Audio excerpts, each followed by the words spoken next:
Auspician este programa. ALZ Agro, Crow, Peláez y Asociados, Nucid Semillas, Sociedad Rural Venado Tuerto, RAGT Tobin, Cuichigaveglio Seguros y PCBA, Instituto de Promoción de la Carne Vacuna Argentina. Esta semana en Tranquera Abierta, panorama del cultivo de maíz, campaña de girasol y seguros agrícolas, novedades en implantación de cultivos. Bienvenidos a una nueva edición de nuestro programa, programa maicero y girasolero. Lo vamos a abordar desde distintos ángulos, distintos puntos de vista. Vamos a comenzar con Juan Pablo Ioeli, un hombre de nuestra región, del sudeste de Córdoba, pero desde el punto de vista del ambiente productivo muy parecido a todo lo que es el sur de Santa Fe, también con ambientes similares en el norte de Buenos Aires. ¿Por qué hablamos con él? Para hablar un poquito del tema de brechas productivas. El maíz es uno de los cultivos en el que se pueden hacer algunos ajustes que permitan acortar lo que potencialmente puede dar ese híbrido y lo que efectivamente termina cosechando el productor. Yo creo que para ajustar tenemos un montón, principalmente en los pisos.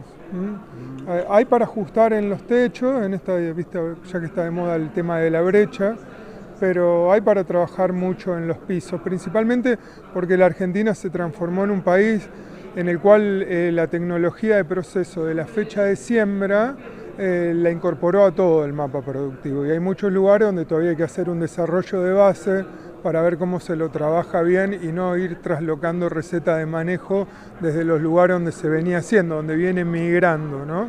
Y están dadas principalmente por el conocimiento del agua, de la dinámica del agua en el ambiente en el que estás y cómo la trabajás todos los años. Después la nutrición es muy importante, el fósforo y como pilar, y el nitrógeno, obviamente, en semejante cultivo.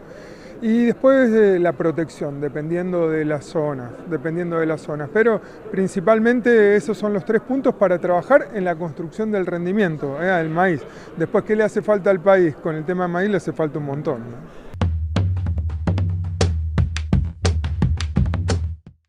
Con Juan Pablo Ioeli también estuvimos hablando acerca del aporte de la napa freática y cómo el maíz es un gran cultivo, sobre todo muy fácil de determinar qué pasa con ese nivel de productividad, ese potencial de productividad. Cuando ya tenés el conocimiento, ya sabes qué pasa con el agua al inicio del maíz. Y la napa desapareció. Acuérdate que tuvimos 3 ciclos secos muy fuertes, en los cuales, en ambientes en los cuales teníamos la napa en el 2018, 2019 a 2 metros, con oscilación 1,5 metros, desapareció de los 4 metros a los cuales llegábamos con el trépano.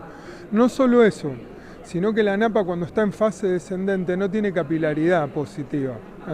Y gran parte de los cálculos que uno hace con un cultivo, dice: tengo la napa a 2 metros, por ascenso capilar 70 centímetros, se me empieza a prender.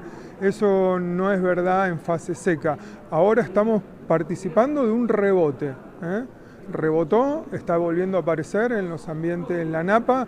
Recordemos que tuvimos una muy buena recarga otoñal y tuvimos un julio entre 50 y 70 milímetros y un agosto que anduvo entre 70 y 100 dependiendo de las zonas, con lo cual la recarga es muy alta y estamos en una fase de rebote del agua subterránea en la cual la capilaridad la podés empezar a calcular porque la tenés.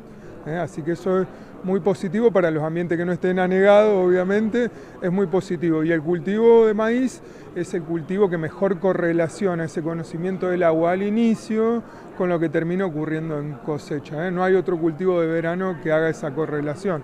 La soja necesita mucho más de precipitaciones durante su estadio de cultivo, que el maíz correlaciona mucho mejor. Yo sí sé en la maceta cuánta agua tengo, yo ya puedo estar más o menos pensando en un piso en maíz. No hay muchos cultivos que hagan eso. Por eso estamos frente a una campaña muy importante de lo productivo, porque nos estamos encontrando con agua que después de hace mucho tiempo no teníamos, para estar creciendo en lo que es fecha de siembra de temprano.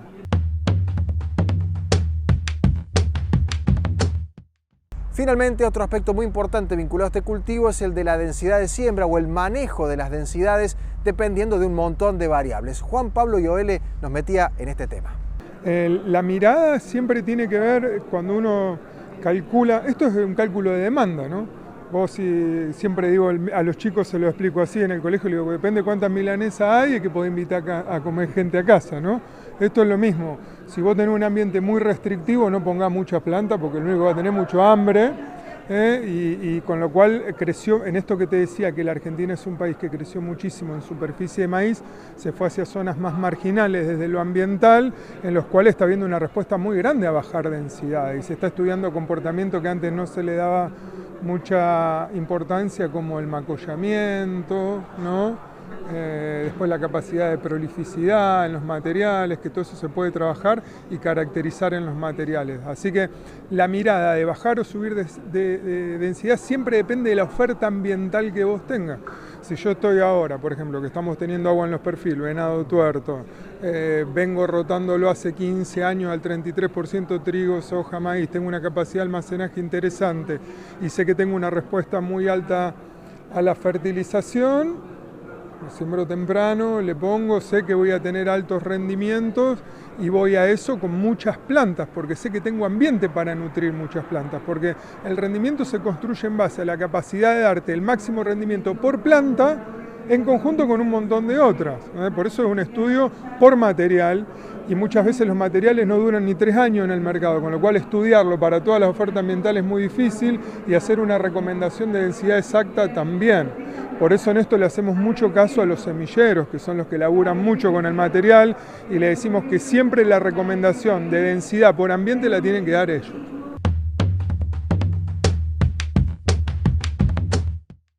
Hacemos la primera pausa en nuestro programa, ya sigue Tranquera Abierta.